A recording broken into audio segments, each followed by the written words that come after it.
तीन भाई पंखों वाला शेर, दो क्रूर काला चीता और जादुई पेड़। एक घना जंगल था जहाँ जानवर खुशी खुशी रहते थे। उस जंगल के राजा तीन शेर भाई थे जो बहुत ही खास थे क्योंकि उनकी पीठ पर बड़े बड़े चमकीले पंख थे। इन शेरों का नाम था अर्जुन, विवान और करण। वो न केवल ताकतवर थे बल्कि बुद्धिमान और दयालु भी थे। उनकी जिम्मेदारी थी कि जंगल को सुरक्षित रखना। एक दिन अर्जुन विवान और करण से पूछता है, सुनो विवान और करण, मुझे जंगल की और जंगल के जानवरों की सुरक्षा को लेकर हर रोज तुम दोनों से विवरण चाहिए। जी हाँ भाई, हर रोज छोटी से छोटी बात को भी हम आप तक लेकर आएंगे। इस तरह से तीनों भाई राजा जंगल को अच्छे से संभालते थे। तभी एक दिन जंगल में दो काले चीते आ धमके। वो बड़े ही क्रूर और खतरनाक थे। उन्होंने जंगल के छोटे जानवरों का शिकार करना और उन्हें डराना शुरू कर दिया। वो यही नहीं रुके बल्कि उन्होंने पेड़ों को काट कर वहाँ अपना ठिकाना बनाना चाहा। इस बात से पूरा जंगल भयभीत हो गया। लेकिन जब चीते की बात शेर भाइयों ने सुनी तो उन्होंने तय किया कि वे जंगल को बचाने के लिए कुछ भी करेंगे। विवान और करण, इन चीतों ने जो जंगल में उधम मचा रखा है, हमें उसे जल्द से जल्द रोकना होगा, वरना ये चीते पूरे जंगल और जानवरों को तहस नहस कर डालेंगे। हाँ भाई, हम पूरी कोशिश करेंगे उन्हें रोकने के लिए। सिर्फ कोशिश ही नहीं भाई, अगर जान भी देनी पड़ी तो भी हम पीछे नहीं हटेंगे। करण की ये बात सुनकर अर्जुन एकदम से दहाड़ मारता है और करण पर चिल्लाकर कहने लगा, मैंने तुम दोनों को राजा के पद पर इसलिए नहीं रखा ताकि तुम अपनी जान दो। मैंने तुम दोनों को इस जंगल और जानवरों की रक्षा के लिए रखा है। चाहे किसी की जान भी लेनी पड़ जाए तो भी तुम पीछे ना हटो। माफ करना भाई, हमसे गलती हो गई। आपकी बात हम दिमाग में डालकर रखेंगे। सिर्फ दिमाग में डालकर मत रखो, बल्कि तैयार रहो हर मुसीबत का सामना करने के लिए। तो पहले ये बताओ करण कि तुम्हारे पास क्या उपाय है इन चीतों को रोकने के लिए। भाई राजा, मुझे लगता है कि हमें जादुई पेड़ की मदद लेनी चाहिए। हाँ भाई राजा, जादुई पेड़ हमें हर मुसीबत से बचाता आया है।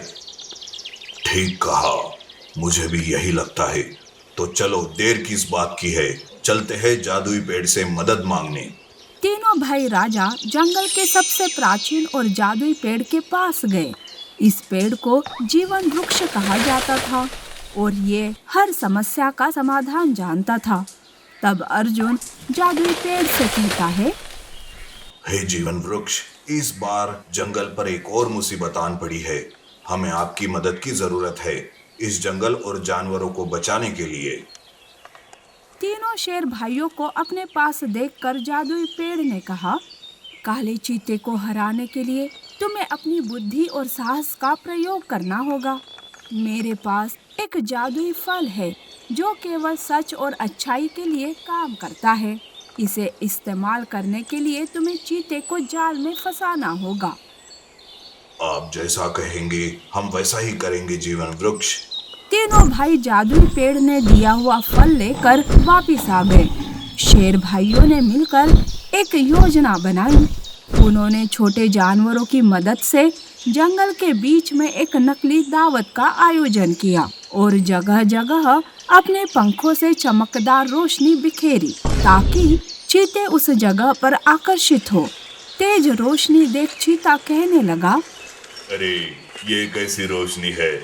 इतनी तेज रोशनी मैंने आज तक नहीं देखी।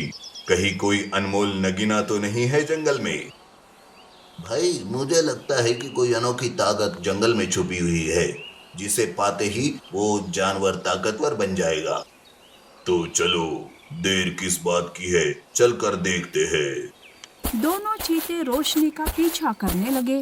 भागते भागते वे दोनों उसी दावत में आ पहुँचे। उन दोनों को वहाँ देखकर हिरन कहने लगी, आइए आइए, आप दोनों चीतों के लिए हमने दावत रखी है। आइए और भोजन का आनंद लीजिए।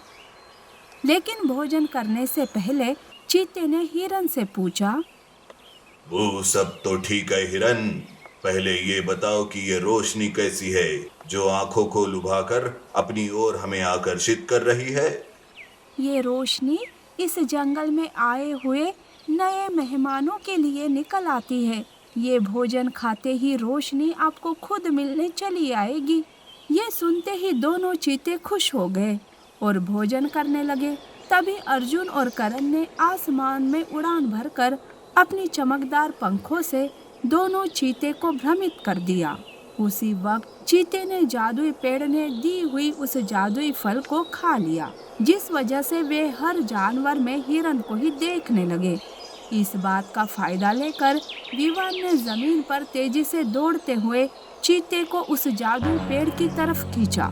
जादुई पेड़ के पास पहुंचते ही पेड़ ने अपनी शाखाओं से चीते को जकड़ लिया। अरे अरे ये क्या, हम इस पेड़ में कैसे जकड़ गए? धोखा धोखा, तूने हमें धोखा दिया हिरन। नहीं नहीं, मैंने कोई धोखा नहीं दिया आपको। ये तो जैसे जिस जानवर का मन हो उसी तरह का फल मिलेगा इस पेड़ से। आप इस पेड़ में जकड़ गए, इसका मतलब है कि आपके मन में खोट है। ये देख चीते ने दया की भीख मांगी। देखो देखो जादुई पेड़, हमें माफ कर दो, छोड़ दो हमें। चीते को यूं अपने जान की भीख मांगते देख शेर भाइयों ने उसे चेतावनी दी कि यदि वे जंगल छोड़कर चले जाए और दोबारा लौटने की कोशिश ना करे तो उन्हें छोड़ दिया जाएगा। काले चीते ने भी उनसे वादा किया। हम दोनों वादा करते हैं कि हम इस जंगल में कभी वापस लौट कर नहीं आएंगे। ये देख जादुई पेड़ ने उन दोनों चीते को छोड़ दिया। चीते भी जंगल छोड़कर वापस अपने जंगल चले गए और इस तरह से वो जंगल एक बार फिर सुरक्षित हो गया। जीवन वृक्ष ने शेर भाइयों की तारीफ की और उन्हें आशीर्वाद दिया। तुम दोनों की ताकत और बुद्धि हमेशा बढ़ती रहे। मेरा आशीर्वाद हमेशा तुम दोनों पर बना रहेगा। ये देख सभी जानवरों ने मिलकर एक भव्य उत्सव मनाया। 3 पंखों वाले शेर भाई हमेशा के लिए जंगल के नायक बन गए। नीति: एकता, साहस और बुद्धि से हर मुश्किल को पार किया जा सकता है।